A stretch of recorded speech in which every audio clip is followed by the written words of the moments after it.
जिल्ह्याची खबरबात या बातमीपत्राचे प्रायोजक आहेत Mac Care super speciality hospital Ahmednagar.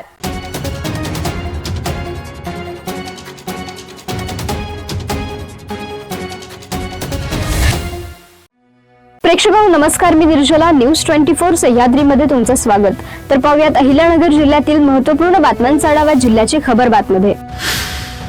Kopargaon शहरातील धारणगाव रोडवरील प्राजक्ता प्लाझा या परिसरात जुन्या वादातून एका तरुणावर जीवघेणा हल्ला झाल्याची धक्कादायक घटना घडली आहे। दुचाकीवरून आलेल्या अज्ञात इसमाने धारदार शस्त्राने वार करत तरुणाला गंभीर जखमी केले। या हल्ल्यात राहुल अप्पा पवार हा तरुण गंभीर जखमी झालाय। ही घटना दुपारी सुमारे 12:30च्या सुमारास घडली। मिळालेल्या माहितीनुसार राहुल पवार न्यायालयीन कामानिमित्त कोपरगावला आले होते। काम आटोपून घरी परतत असताना अचानक दुचाकीवरून आलेल्या अज्ञात इसमाने त्यांच्यावर हल्ला केला। हल्लेखोराने धारदार शस्त्राने वार करताच राहुल पवार हे गंभीर जखमी झाले। या घटनेनंतर त्याला ग्रामीण रुग्णालयात दाखल केले असून त्याच्यावर उपचार सुरू आहेत। दरम्यान हल्ल्यानंतर आरोपी फरार झाला असून पोलिसांनी शोध मोहीम सुरू केली आहे। जत्रेदरम्यान झालेल्या मागील भांडणातून हा हल्ला झाल्याची प्राथमिक माहिती समोर येत आहे। या घटनेमुळे परिसरात काही काळ तणावाचे वातावरण निर्माण झाले होते। या प्रकरणाचा पुढील तपास पोलिसांकडून सुरू आहे।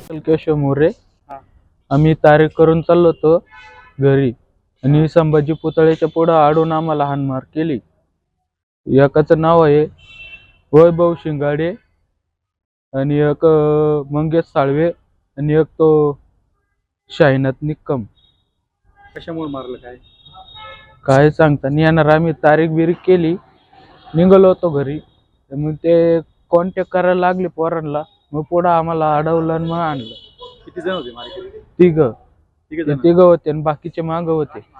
याच्यामध्ये कोण जखमी झालेले? राहुल अप्पा पवार। घटना कुठे घडली? संभाजी पुतळेस तिकडून काय नेमकी कुठं? धारणगाव रोडला। कुठं लागले त्या राहुलला? पुऱ्या पाठीला, मानीला लागलंय पाठीला। कशाने मारहाण केली?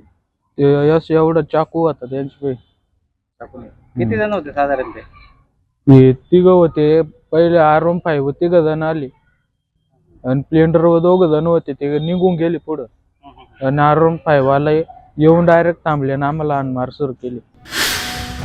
जामखेड तालुक्यातील वाकी येथील शेतकऱ्यांना सन 2025-26 गळीत हंगामाकरिता ऊस तोडणी मजूर पुरवतो म्हणून शेतकरी यांच्याकडून वेळोवेळी त्यांचा विश्वास संपादन करून 100 रुपयाच्या स्टॅम्प पेपरवर नोटरी करून देऊन शेतकरी यांच्याकडून रोख रक्कम व फोनपे बँक खात्यावर वेळोवेळी एकूण 38,15,000 घेतले व एकही मजूर न देता त्याने फोन बंद करून मजूर देण्यास टाळाटाळ केली। त्या अनुषंगाने शेतकरी श्री हरिदास तुकाराम शेळके, दादा सौदागर कोरडे, राजकुमार अर्जुन सावंत सर्व राहणार वाकी तालुका जामखेड, वाल्मिक शंकर पवार, राहुल मनोहर रोडे यांच्या तक्रारीवरून आरोपी जाधवराव चंदन परदेशी राहणार घुसर्डी खुर्द तालुका भडगाव जिल्हा जळगाव याच्या विरुद्ध खर्डा पोलीस स्टेशनला गुन्हा दाखल केलाय। त्यानंतर सहाय्यक पोलीस निरीक्षक उज्ज्वल सिंह राजपूत यांनी एक पोलीस पथक तयार करून सदर आरोपीची गुप्त बातमीदारामार्फत बातमी मिळवून आरोपी नामे जाधवराव चंदन परदेशी राहणार घुसर्डी खुर्द तालुका भडगाव जिल्हा जळगाव यास नागद तालुका कन्नड जिल्हा छत्रपती संभाजीनगर या ठिकाणावरून ताब्यात घेतलं असून त्यास पुढील कारवाई करिता खर्डा पोलीस स्टेशनला आणले असता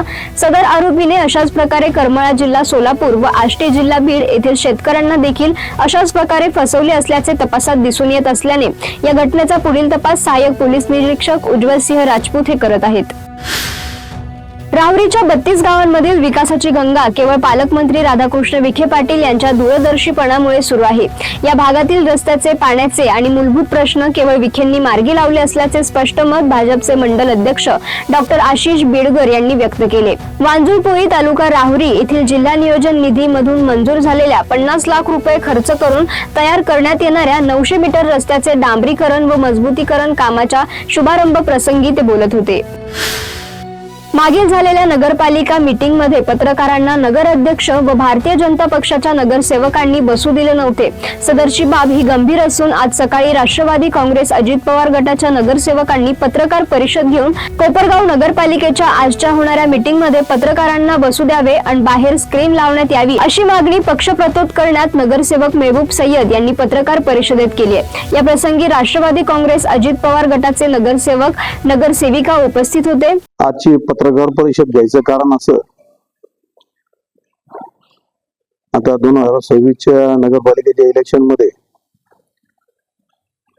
आमचे 11 नगरसेवक निवडून आले, त्यांची मोठ्या प्रमाणात आले, सत्ता एक साईड झाली. आम्ही कोपरगाव नगरपालिकेच्या मीटिंग मध्ये पहिल्या मीटिंग मध्ये गेलो. त्या मीटिंग पासून त्यांनी सुरुवात अशी केली का कुठल्याही कामात म्हणजे कुठल्याही मीटिंग मध्ये त्यांनी आम्हाला काही रिस्पॉन्स दिला नाही. स्टार्टच्या मीटिंग मध्ये त्यांनी आमचे काही विषय न ऐकता राष्ट्रगीत चालू करून टाकलं आणि आम्हाला थांबून दिलं, काही बोलायचं चान्सच दिलं नाही. त्यानंतर आताच मागची मीटिंग जी झाली त्या मीटिंग मध्ये विषय चालू असताना काही पत्रकार बांधव तिथं आले. त्या पत्रकार बांधवांना त्यांनी अक्षरशः बाहेर काढायला लावलं सगळ्यांना. हे पत्रकारांचा अपमान आहे. पत्रकार हा आपल्या देशाचा चौथा स्तंभ आहे. पत्रकारांना बाहेर काढताना आमचे सर्व नगरसेवक मी स्वतः पत्रकारांना बसू द्या असं त्यांना सांगितलं, कारण नगराध्यक्ष हे सर्वस्वी जबाबदारी त्यांची असती. त्यांना आम्ही विनंती केली की पत्रकारांना बसू द्या, मात्र त्यांनी काही न ऐकता त्यांनी पत्रकारांना बाहेर काढलं. कारण पत्रकार जर जे छापतील किंवा जे काही तिथल्या गोष्टी ते जनतेपर्यंत यायला पाहिजे.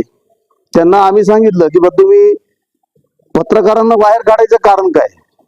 आम्ही जी चर्चा करतोय, आम्ही जे गावाच्या विकासाबद्दल बोलतोय ते जनतेपर्यंत यायला पाहिजे.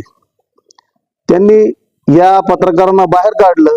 आम्हाला असं वाटलं की बाबा दाल में कुछ काला आहे, त्यांच्या मनात काही वेगळे असेल. कारण आम्ही काम करायसाठी जनतेसाठी तिथे निवडून आलेलो आहे. आम्हाला जनतेची कामं करायची आहे आणि आमचे जे नेते आहे आमदार आशुतोष दादा काळे यांनी सांगितलेलं आहे विकास कामांमध्ये कुठेही अडथळा आणायचा नाही, विकास कामांसाठी त्यांच्या सोबत राहायचं. आम्ही त्यांना संपूर्ण त्यांचा पाठिंबा पहिल्या दिवशी जाहीर करून टाकलेला आहे. मात्र ते त्यांच्या मनात काळ आहे. ते ज्यावेळेस काम करतात, ज्यावेळेस तिथं आम्ही चर्चा करतो तर ते म्हणजे एक साईड ते एकच बाजू मांडत असतात. म्हणजे जे आमचे विरोधक असतील किंवा ज्या वार्डामध्ये 2-2 नगरसेवक निवडून आले असतील, जिथं एक त्यांचा एक आमचा आला असेल, त्या ठिकाणी कामं अजिबात होत नाही. त्यांच्या नगरसेवकांना मोठ्या प्रमाणात रिस्पॉन्स देतात. आमचे साधे छोटे छोटे लाईटचे बल्ब लावायचे असेल किंवा ढापे लावायचे असेल, ते आम्ही जेव्हा सांगतो तेव्हा ते शिल्लक नाही, सांगतो करतो. आणि त्यानंतर मग त्यांचं जे नगरसेवक असतात ते कामं आम्ही मागणी केलेले कामं त्यांच्या नगरसेवकाच्या हस्ते करून घेतात. याचा अर्थ असं की संपूर्ण ते एक साईड वन साईड चालू आहे. तर माझी अशी विनंती आहे आपल्या माध्यमातून की बा नगराध्यक्षांनी व त्यांच्या सर्व नगरसेवकांनी एक विचार करायला पाहिजे.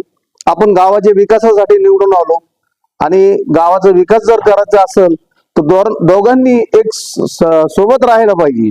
मात्र ते काही श्रीरामपूर शहरानजीकच्या खंडाळा परिसरात श्रीरामपूर बाभळेश्वर राज्य मार्गावर ट्रक व स्विफ्ट कारच्या समोरासमोर झालेल्या अपघातात एकाच कुटुंबातील 6 जणांचा मृत्यू झालाय. खंडाळा येथील पावन गणपतीच्या दर्शनाला जात असताना या कुटुंबाचा हा भीषण अपघात झाल्याने खळबळ व्यक्त केली जात आहे. याबाबत अधिक माहिती अशी की आज दिनांक 25 फेब्रुवारी 2026 रोजी सायंकाळी 5 वाजेच्या सुमारास श्रीरामपूर शहराजवळील खंडाळा गाव परिसरात श्रीरामपूर बाभळेश्वर रोडवर स्विफ्ट कारची ओव्हरटेक करत असताना समोरून येणाऱ्या ट्रकला धडक बसली. ही धडक इतकी भीषण होती की कारच्या समोरील भागाचा अक्षरशः चुराडा झालाय. जिल्ह्याची खबर बातमध्ये घेऊयात एक छोटीशी विश्रांती. रोखोक पत्रकारिता, निर्भीड बाणा आणि कणखर भूमिका, महाराष्ट्राचा सखा, सत्याचा पाठीराखा, शब्दांचं सामर्थ्य, विश्वसनीयतेची उंची. न्यूज 24 सह्याद्री. विश्रांतीनंतर तुमचं पुन्हा एकदा स्वागत. पाहूयात पुढील बातम्या.